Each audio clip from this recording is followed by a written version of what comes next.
Alright, wake up, Saints.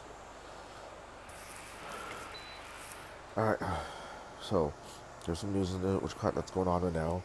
Uh, the Saudi king from Saudi Arabia and the Saudi prince is thinking about peace deal with Israel. Yep, that's another one. There was three of them this past couple of days with a couple of I think it was a Christian nation, a country that is, and two other ones I believe is from Africa, or no, Serbia and Kosovo, and there's Mali, whatever it is, from Africa. And Mali is the one that's the Christian nation, and you got Serbia and Kosovo, who is in talks of getting that peace with Israel, and then now the Saudi king and the crown prince from Saudi Arabia. So yeah, Saudi is the same thing. Saudi Arabia, Saudi. Um, Kirshner has been what's called in. We're talking about trying to get more. What's called the Middle East, the Arabs, or how you want to say Arabians, um, to sign a treaty with Israel. I know what y'all all thinking about that with Kirshner doing this, could he be the Antichrist? Don't know yet. It does say that the Antichrist will make a covenant with many. So in other words, confirming it. So we don't know exactly yet. Only way for that to happen is Trump needs to get reelected. And if Trump gets reelected, his son-in-law Kushner gets this going, and he does make a covenant, and he does confirm it, he could be the Antichrist. And that could be the reason why God also put Trump in office. We, how do you say that? Even though that we think that Kushner is the Antichrist or whatever, we still need to pray for him still. Still need to pray for him. I mean, it does, even it doesn't say in the Bible, we pray for Israel, pray for the peace of Israel, even though what's going to happen. I mean, we already know what's going to happen. Us Christians already know that we're going to be going to heaven, that these things need to happen already for the end times prophecies to come true. But in the process of it, we still need to pray. Uh, and then we have California is on fire. And then also with that the heat wave that they have in California, it does speak about it in the Bible also about the heat wave, that there will be extreme heat in the end times. We just came off a heat wave. We're going into it's supposed to be a winter storm here in Colorado. What? Are you serious? Yes, I'm serious. Uh, as I like to call this state, bipolar. You never know. I've seen it. I've seen actually 4 seasons in one day. So I've seen it happen, and it's the last like snowstorm that they had in September was like really bad snowstorm, and they talk about this one might be a bad one too. Was back in 1997, and that was when it snowed and then it melted the next day and caused floods because of it.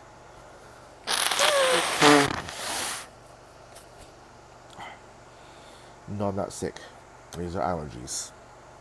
Allergies, not coronavirus. as Cardi B says. I can't stand her. Don't like her. Anyways, sorry. I hope I didn't gross anybody out. Just like really bad allergies. But there's also fires here in Colorado. It turned the sun kind of orangish looking, and the moon red. Even though it wasn't naturally turning red, it's still prophetic.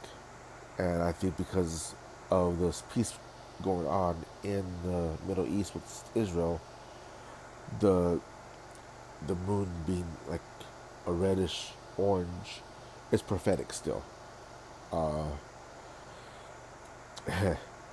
things are moving really fast, you guys. I mean, it's a roller coaster. Hold on, because we're gonna be going home soon. Uh, Earth is not our home. No, we're gonna go to heaven. And when I go to heaven, the first person I want to see, well, besides Jesus, I want to see Jesus. But the first person, actually, the first person in the Bible I want to see is David and Moses. Moses, because, like, of course, I'm not good as a speaker or with words. I stutter sometimes. But, David, because, I mean, shoot. I mean, he was a murderer, adulteress, or adulterer. Uh, he lusted. I mean, and he was still one with God. I mean, he may have disobeyed God on like a lot of things, but he still was the apple of God's eye. And I mean, for someone that's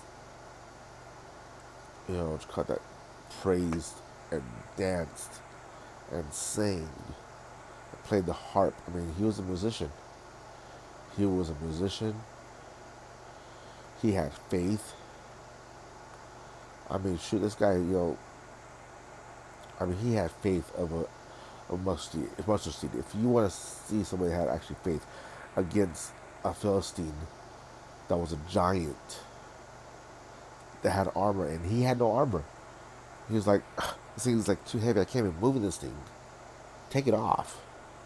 I mean, he took off all of his armor, slain the giant with a stone and his slingshot. I mean, that's awesome. I mean, I would have been like, God,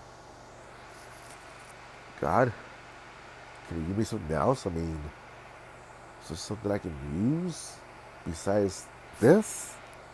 I mean, how am I, a small person,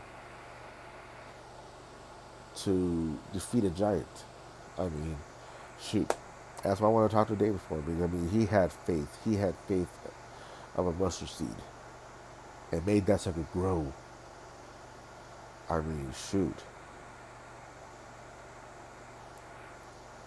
I don't know how. Well, anyways, I do want to get into the book today. So yes, it's going to be a little bit long. But what I want to get into is, I'm not sure if anybody knows the book of, knows the story of Joseph with his brothers when they sold him into slavery because they were jealous of his dreams that he had. I mean, he had dreams that his brothers were going to bow to him. That he was going to be this very important person. That his brothers, to his brothers, to be like that. I mean, they were jealous. I mean, his parents made him a coat of many colors because it's special. And I mean, he was sold into captivity, to slavery. Uh, he was accused of trying to, oh, I forgot who it was. I think it was Potiphar, if I'm not mistaken. It was Potiphar's wife that supposedly, so he had supposedly, which called, made googly eyes and, what's called how you say that? Try to get with her men.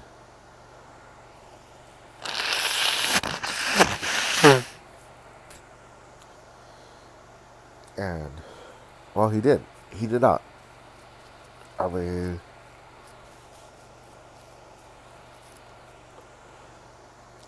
he didn't want, he didn't want her. He didn't even desire her.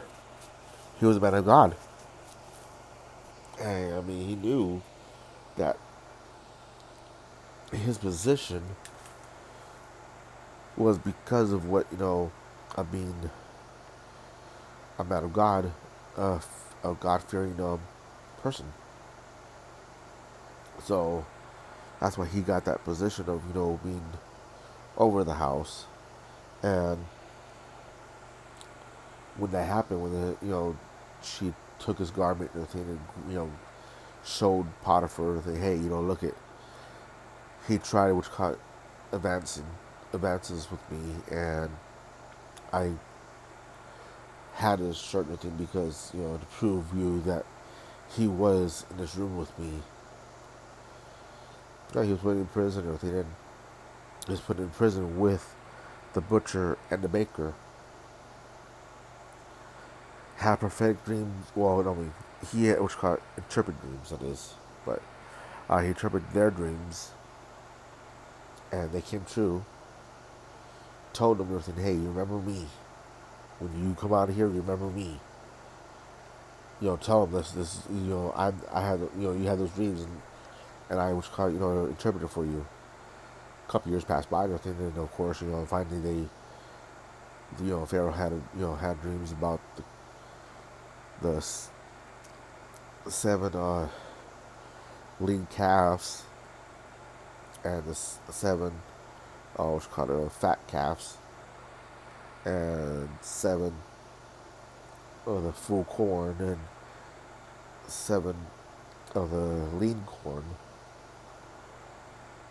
the skinny corn, what do you want to call it. And he interpreted everything, and the first 7 years he said everything that was going to be plenty.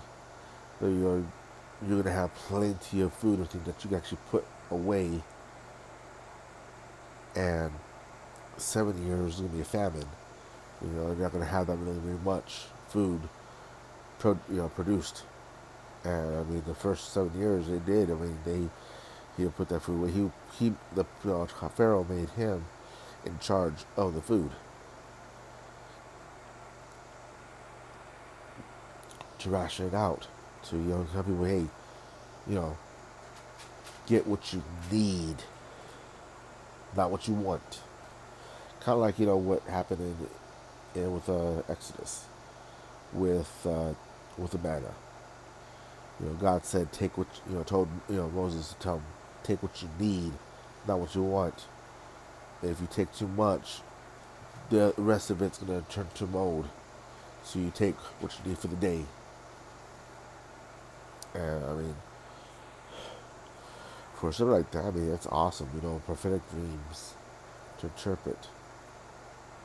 So then, of course, his brothers come and everything, and he recognizes them, but they don't recognize him because he's all like dressed up in royalty clothing, rings, and he's got the robe on and everything, this and that. He looks like an Egyptian. And so to fast forward a little bit, they do bow to him and everything, and he goes and tells them to bring the youngest, and And father's like, no, we already lost one person already. I already lost my, my other son already. I don't want to be, lose another one. And, they said they have to do everything because they said that that if they did everything, then, he's going to keep the other son he has captive right now. And then, when they come back with the youngest, yeah, he asks for the father. How's his father doing after how their father's his father is still alive. Still they don't know who he is. Still he put extra money back in the sacks. He gave them food and came back. Finally, he can't hold it no longer. He tells them, he cries before even telling them exactly who he is. And they see that oh shoot, Joseph, we're sorry, we didn't know anything. This that they beg him. And after that, Pharaoh tells him to bring his family. Because the family, he tells Pharaoh about his family and thing and this and that. So he brings his family all back to Egypt, and they have a land. And then all of a sudden, let's go to the last chapter. I want to go to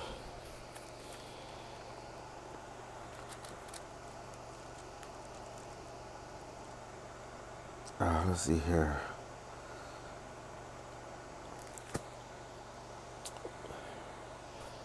So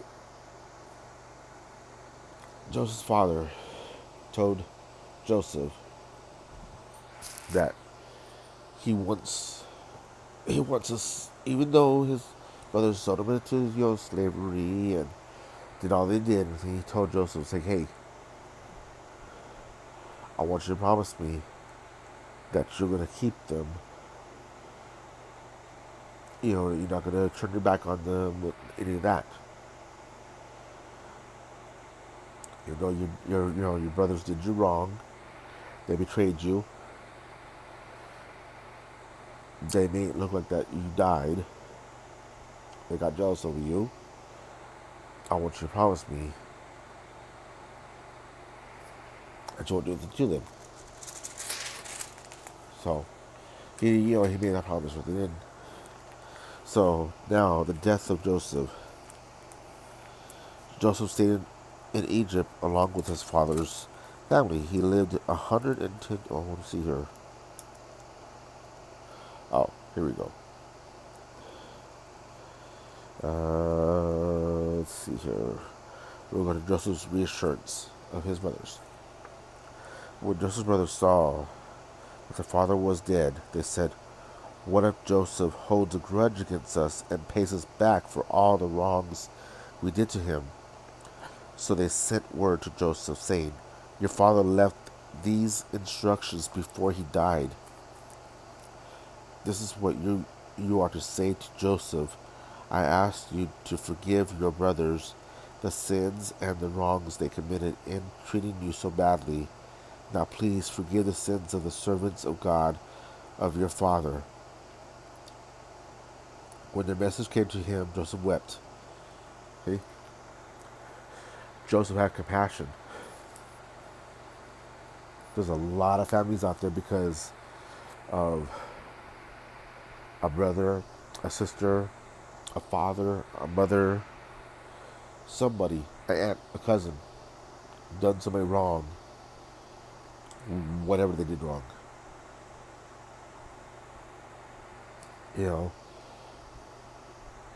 There's families that are torn, especially right now.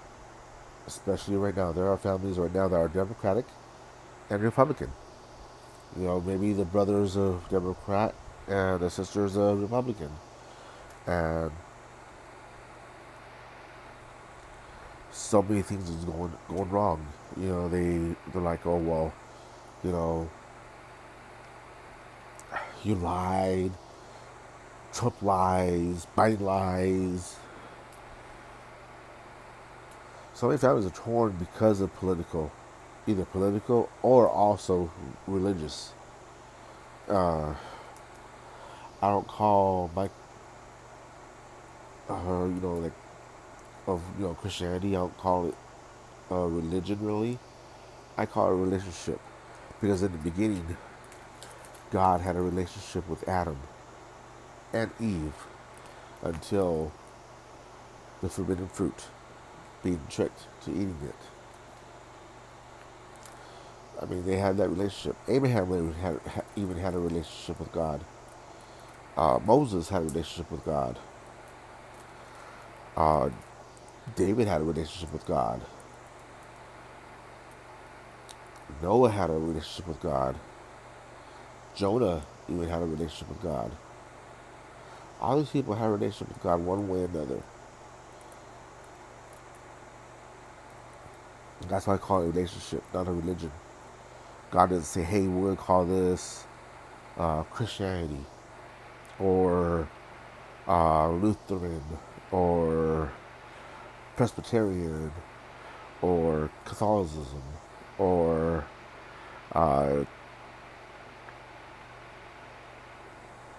what's called a Baptist. He never said that. Never once. He had, all he said was, all Jesus said basically too, because if you want to get technical, Jesus never, even, excuse me, called anything at all that he taught, differently.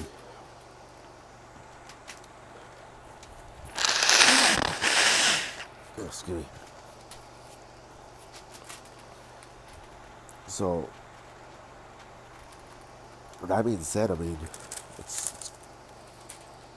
don't call it religion because it's not a religion at all. To me, religion is like uh, Buddhism, uh, Muslim, anything that's not of Christian. Because to me, religion means to me, religion is like a cult, something to control. God gave us free will. Yeah, He set some laws, but then He sent Jesus to overwrite those laws. Should we go on and sin still? No, no. That is not why He sent Jesus for. He didn't send Jesus so we can go keep on sinning. He sent Jesus to show the way of how to become sinless. Yeah, we're gonna have sin still. You're gonna slip up. You're gonna cuss. You're gonna slip up and you're gonna look at a girl. That you're not, lust over, or condemn somebody, or let your temper get the best of you. I mean, come on now. Look at Peter. Peter wasn't the the calmest. I mean, he's I believe he's the one that sliced one of the soldiers' ears off and just put it back on his ear, on his head, back where it was supposed to go. So, Jesus said that was not the time and place for it. That, to calm down. It is what it is. This is what has to happen. So, anyways, back to the story.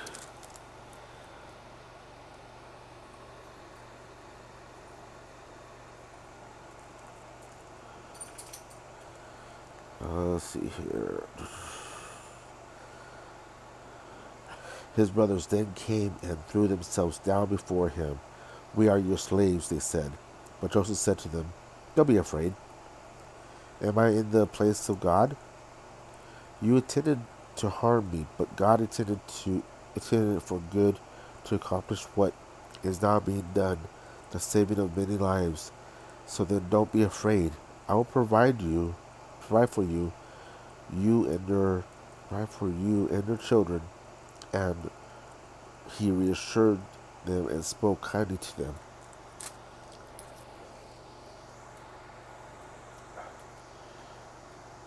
Every bad thing that happens to you comes out for the good of from what God. So in other words, say for instance,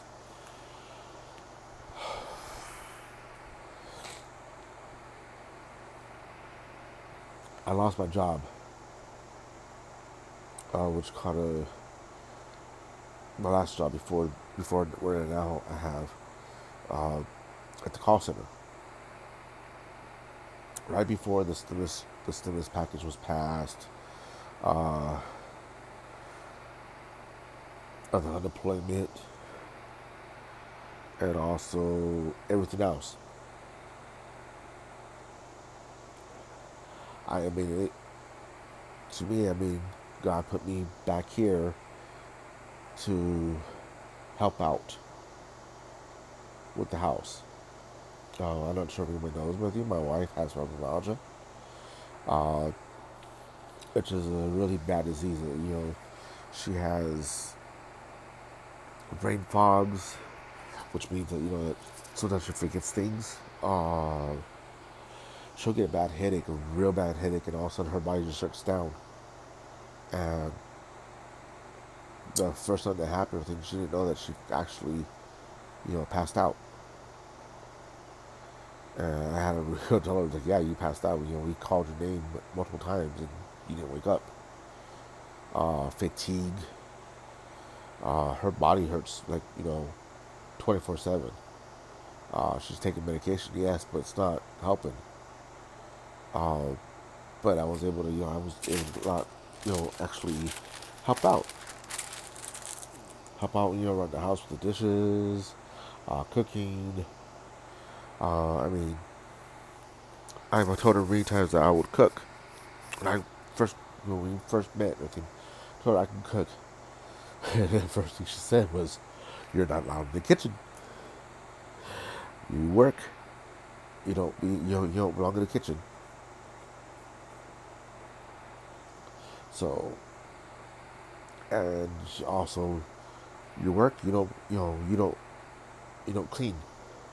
So she was old fashioned, and so it was like, I want to cook. I didn't go to the Navy. Didn't take nutrition class in high school, or go to the Navy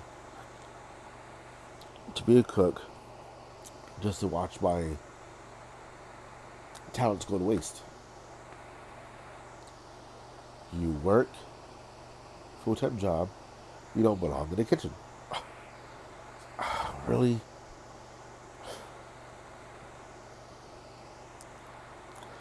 So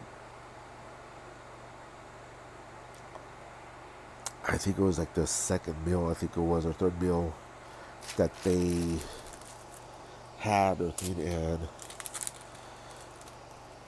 my niece, Nene, and my wife, they were making chicken fried steak. They bring out this jar of gravy, powder, powder gravy. I look at them like, "You making gravy out of that?" Yeah, that's how we've been doing it. I can make it from scratch, make it really good. Okay, you can make it. That's the only thing you get to do in the kitchen is make gravy if it comes out really good. So I make my gravy from scratch, of course, as a cook slash chef. Get the butter, don't even measure it, the flour. Ask them what the chicken bouillon is. I get to make the roux. Then I get the chicken bouillon. The chicken bouillon with hot water. Make that. Pour it in there. My secret ingredient I've always used milk. When I make gravy, gives that creamy, good taste to it. Put pepper in it, which now I can't put no pepper in it because it does get to my wife's tongue and everything in her nerves, being a fibromyalgia. So, because fibromyalgia is it's overactive nerves. But anyways, she can't have that anymore. But I used to put pepper in it.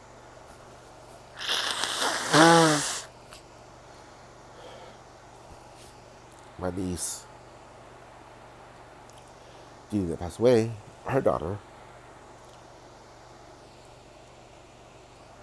Annalise, yeah, she loves my gravy. She goes, "Why my share gravy?" Of course.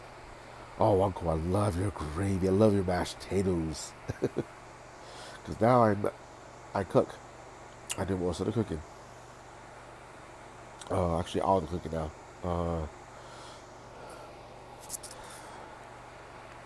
Great recipes. If you guys ever want to know any kind of recipes, anything or whatever, or if you guys want to know anything at all, and what good with what, hit me up.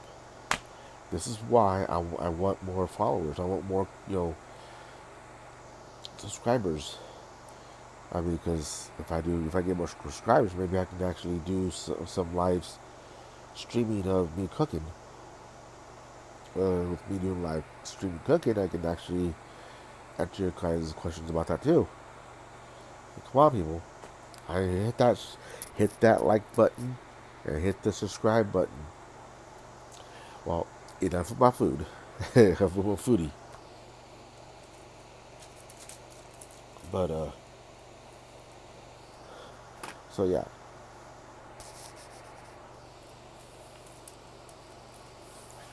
Here we go.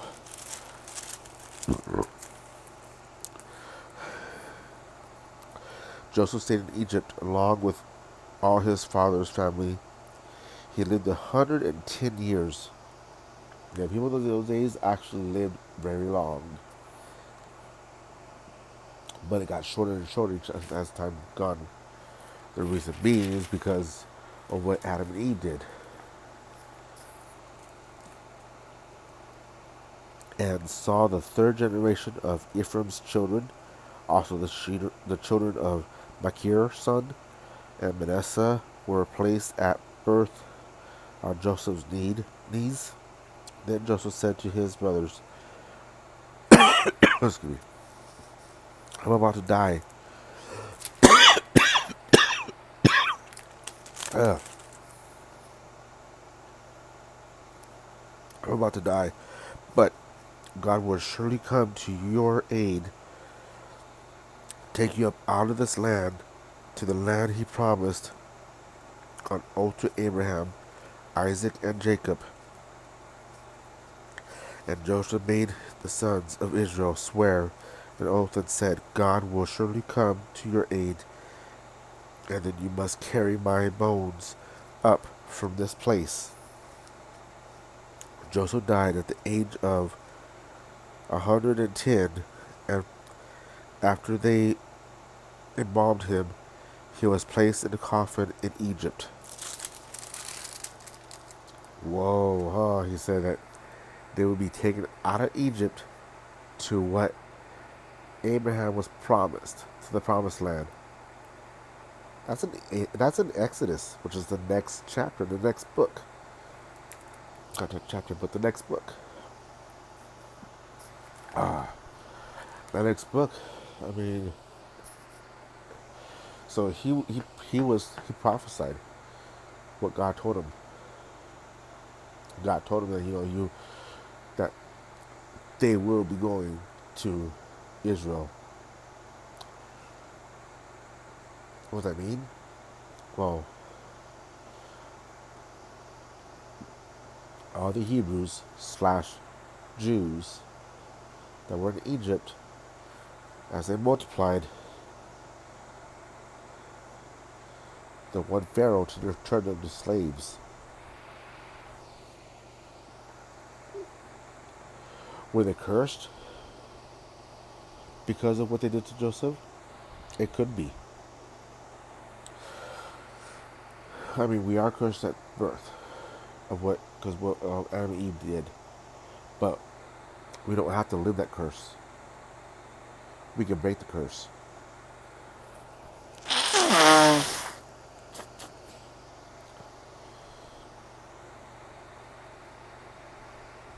I had family that was actually alcoholics. Came down to me. I was an alcoholic. I'm free from alcoholism. Just like a smoker. I mean, I'm not sure what time I ever smoked or anything, but I no longer smoke. Drugs. I mean, I still have a family member that still is into drugs. I wish he would actually admit he has a problem and come to God or anything and tell him to break the chains of it. But he's got to want it first.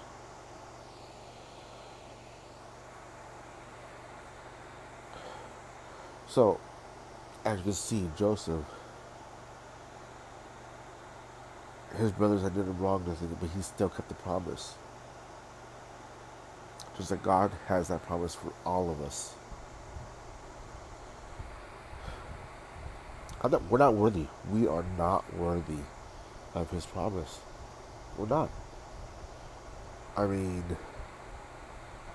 I'm not sure how many of you sin on a daily basis. It's hard. I'm not gonna lie. Being a Christian is not. It's not easy. It's not an easy walk, and God never says it's gonna be an easy walk. There's a lot of tests on the way, but it's up to you to turn that test into a testimony.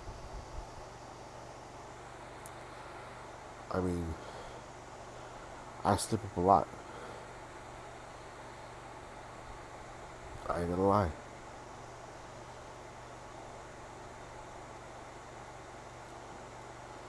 Do I?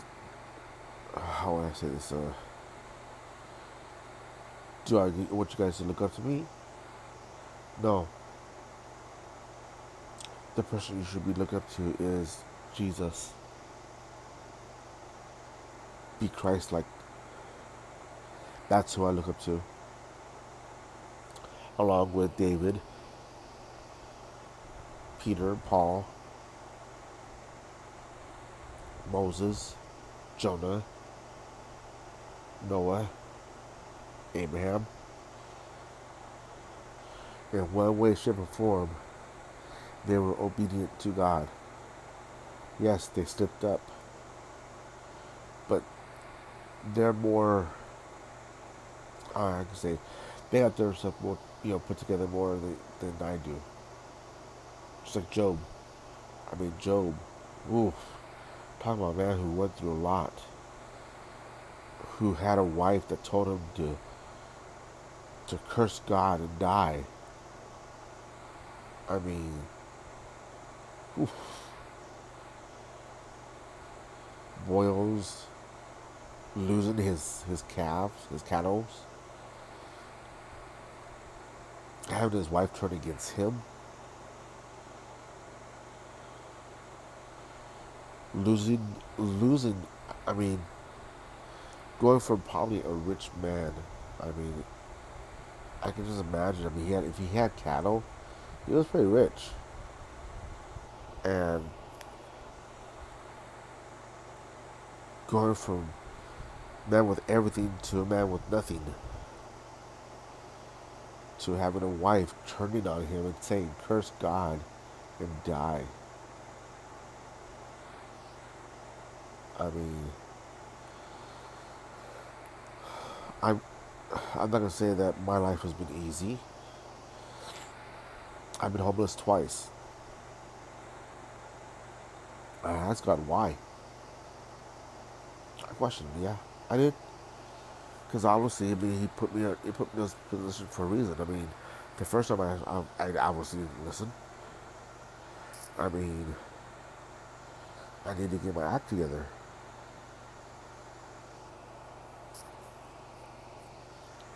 He called me to the rescue mission over there in Virginia.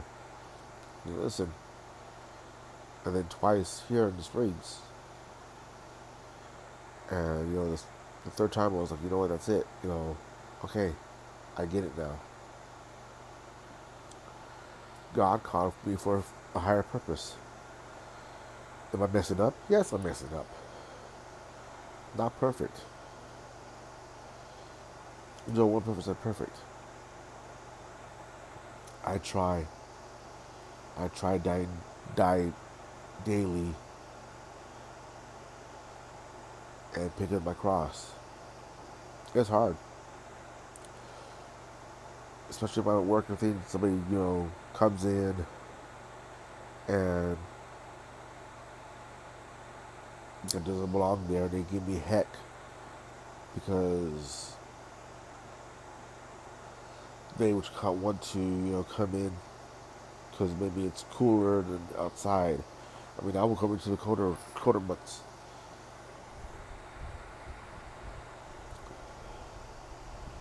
Instead of jumping to our flesh and getting hot-headed, I should be going in and say, hey, I understand that you want to stay in here because it's a lot warmer or whatever, but we're not allowed to have that happen. For one, two, you are banned from the store, so you need to leave. If you don't leave, I will go to the next step, which is getting the police involved. Instead of, you don't belong here at all, blah, blah, blah, get an argument, start causing them a storm. I mean, how's that look like when you look? I'm a God-fearing guy here that speaks about, being a Christian. And there's a light showing outward. And if I go and start cussing a storm, they'll be like, you're not a Christian. This is what he's doing. He's not walking the walk. Is that how a Christian, lives? Wow. Especially how I live already. So, if he's living like that, I mean, it should be okay to do just what I'm doing now.